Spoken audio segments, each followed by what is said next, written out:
Hello students, সবাই ভালো আছো? তো আজকে আমরা 1G করব। তো 1Gতে ওয়ার্ড প্রবলেম আছে। তো চলো এক একটা কী বলেছে দেখা যাক।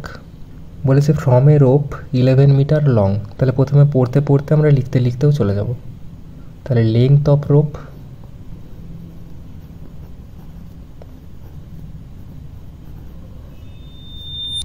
না 11 মিটার। বেশ, একটা 11 মিটারের লং রোপ ছিল। of length 2 whole 3 by 5 meter and 3 whole 3 by 5 meter and cut off। তাহলে পিস 1 মানে ফার্স্ট পিস,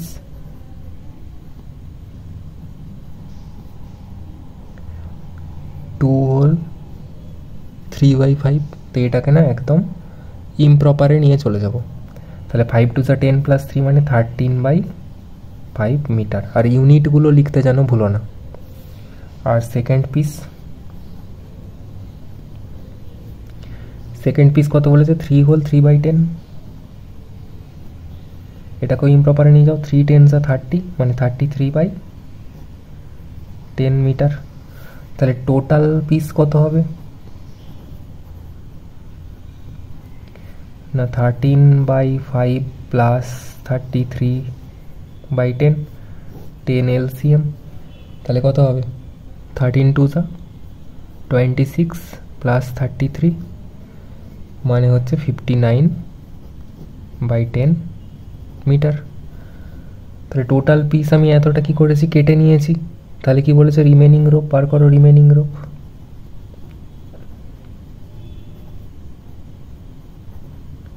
না ছিল কত? 11 মিটার। তার থেকে কেটে নিয়েছি কত? 59/10 মিটার। মানে কত হবে? 110 মাইনাস 59। এটা করলে কত আসবে? না 51/10 মিটার। এটাকে যদি আমি একটু ইমপ্রপারে নিয়ে যাই কত হবে? 5 হোল 1/10 মিটার। তাহলে এবারে অ্যান্সার লিখে দেবো। দেয়ারফর কি বলেছে? What is the length of remaining rope? তাহলে the length of remaining rope is 5 whole 1/10 metre. ঠিক আছে। টু এরটা কি বলেছে বলো? A drum full of rice weight 40 whole 1/6 kg. তাহলে আগে লেখো ওয়েট অফ রাইস। আচ্ছা, ড্রাম ফুল অফ রাইস মানে কি? Weight of drum. আর ড্রামেতে আছে চাল, মানে ড্রাম প্লাস রাইস। তো এটা কত? না 40 হোল 1/6 কেজি। তো এটাকে ইমপ্রপারে নিয়ে যাও। 40 হোল 1/6 মানে কত? 40 ইন্টু 6 প্লাস 1 মানে 241/6 কেজি। ঠিক আছে। If the empty drum weight মানে অনলি ড্রাম, তাহলে weight of drum.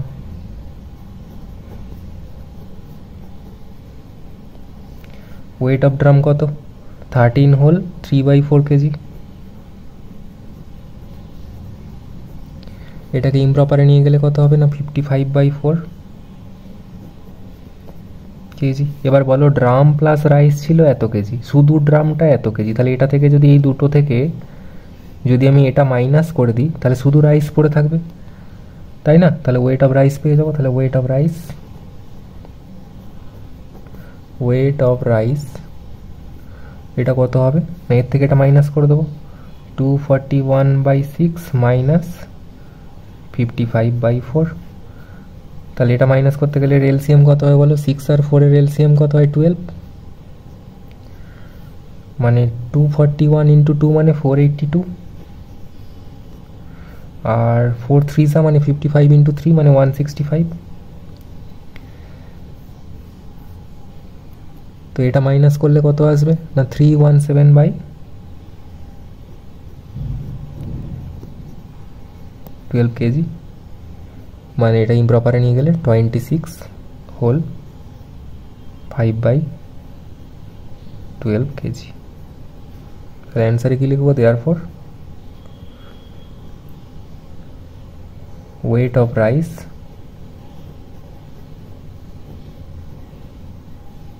in drum is 26 whole 5/12 kg। সিএরটা কি বলেছে দেখো, a basket contains 3 type of fruit weight এত কেজি এত কেজি, দি অ্যাপেল এত কেজি বলেছে, অরেঞ্জ এত কেজি বলেছে, পিয়ারের ওজন আমাকে বার করতে হবে। বেশ, তাহলে টোটাল ওয়েট কত?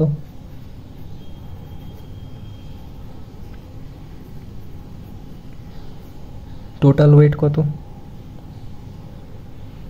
19 হোল 1/3 কেজি। এটাকে ইমপ্রপারে নিয়ে যাও, কত হবে? 58/3 কেজি। বেশ, তাহলে ওয়েট অফ অ্যাপেল বলো, অ্যাপেল কতটা ছিল?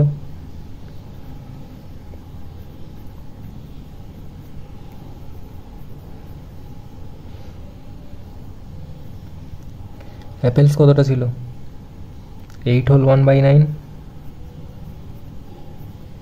মানে এটা কত হবে? 73/9। আর অরেঞ্জ কতটা ছিল?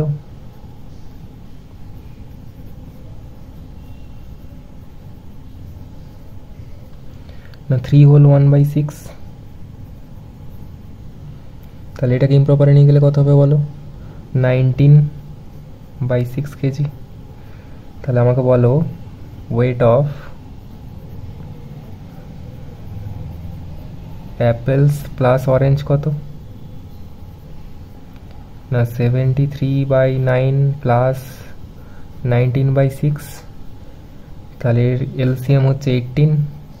73 ইন্টু 2 মানে 146, 19 ইন্টু 3 মানে 57।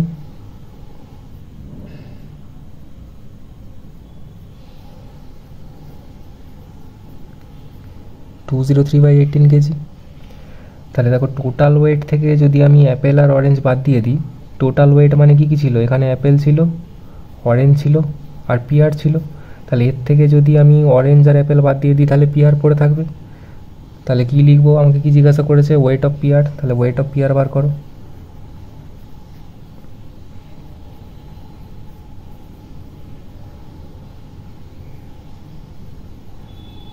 টোটাল ওয়েট মানে 58/3 মাইনাস 203/18। এটা যেন ভেবো না এটা বড়, এটা কিন্তু ছোট। তাহলে এর এলসিএম হবে 18। 58কে 6 দিয়ে মাল্টিপ্লাই করলে কত হয়? 348 হয়, মাইনাস 203 মানে এটা আসবে 145/18 কেজি। তাহলে এটাকে একটু সিম্পলিফাই করলে কত আসবে? 8 হোল 1/18 কেজি। তাহলে কি লিখবো? দেয়ারফর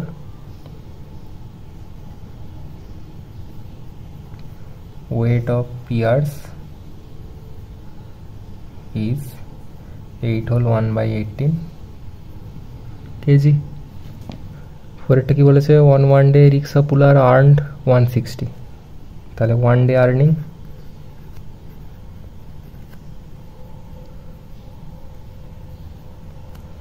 রুপিস 160, 160 টাকা আর্ন করেছে। He spend 26 whole 3/5 on T.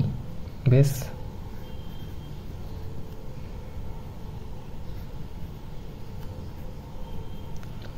₹26 whole 3/5। তো এটাকে ইমপ্রপারে নিয়ে যাও, কত হবে বলো? 133/5। ঠিক আছে, তারপর বলেছে tea and snacks 50 whole 1/2 on food. তাহলে ফুডে কতটা করেছে? না রুপিস 50 হোল 1/2 মানে কত হলো? 52 100 প্লাস 1 মানে 101/2। আর কি বলেছে? অ্যান্ড রিপেয়ার দ্য রিক্সো মানে রিপেয়ারিং।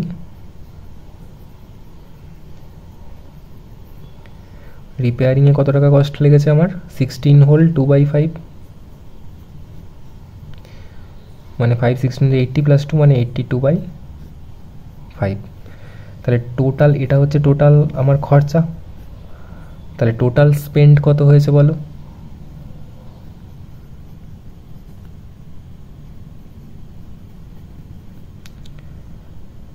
না 133/5 প্লাস 101/2 প্লাস 82/5, তো 5 আর 2 এর এলসিএম কত হয়? 10, মানে 133 ইন্টু 2 করলে কত হয়? 266।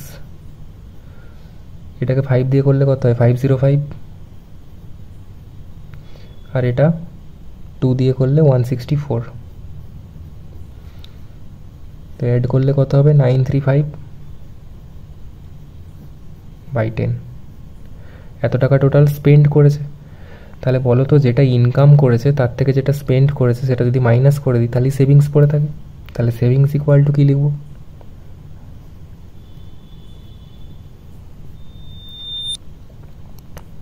Earning minus spent.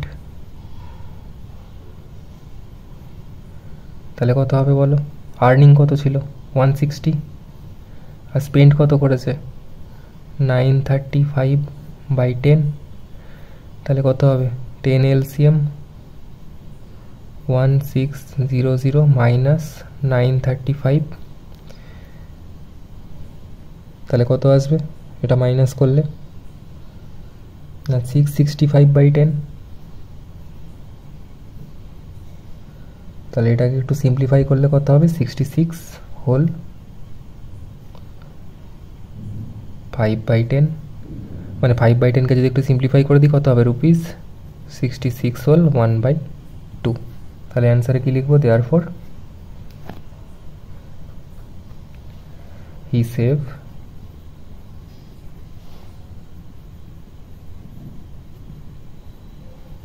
on that day. Find the cost of 3 hole 2/5 meter cloth. তাহলে ক্লথ আমার কতটা কিনতে হবে?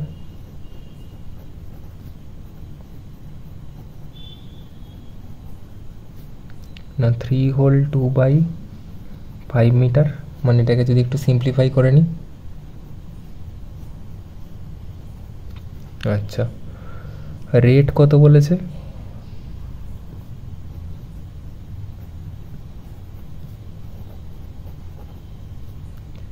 63 হোল 3/4। 1 মিটারের দাম এত, তাহলে এত মিটারের দাম কত? না সিম্পল মাল্টিপ্লাই করে দেবো তাহলেই হয়ে যাবে। তো বেশ, এটাকে একটু ইমপ্রপারে নিয়ে যাও। এটাকে ইমপ্রপারে নিলে কত হবে? 255/4।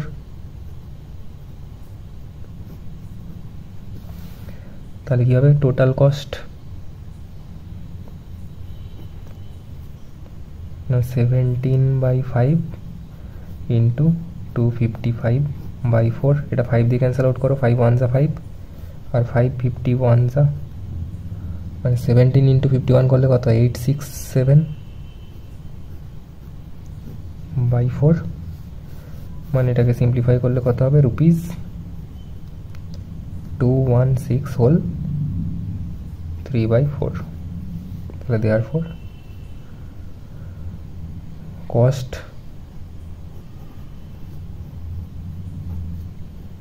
of cloth will be rupees 216 whole 3/4. Clear? A car is moving at average speed, তাহলে speed of car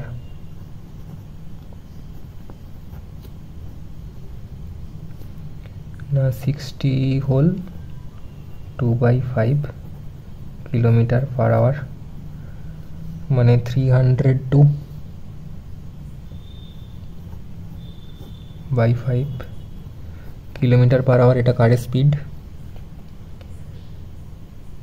R time হচ্ছে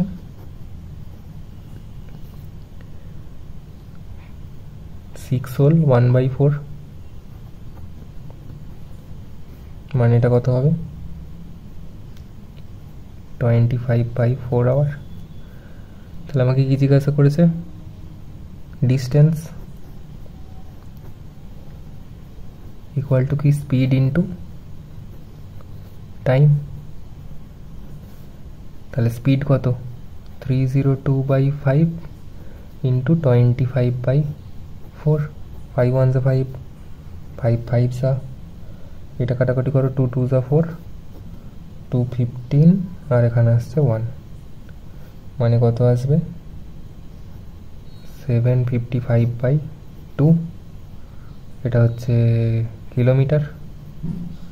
তো এটাকে একটু সিম্পলিফাই করলে কত হবে না 377 হল 1/2 কিলোমিটার। তাহলে কি জিজ্ঞাসা করেছে, how much distance will it cover, তাহলে লিখবো দি কার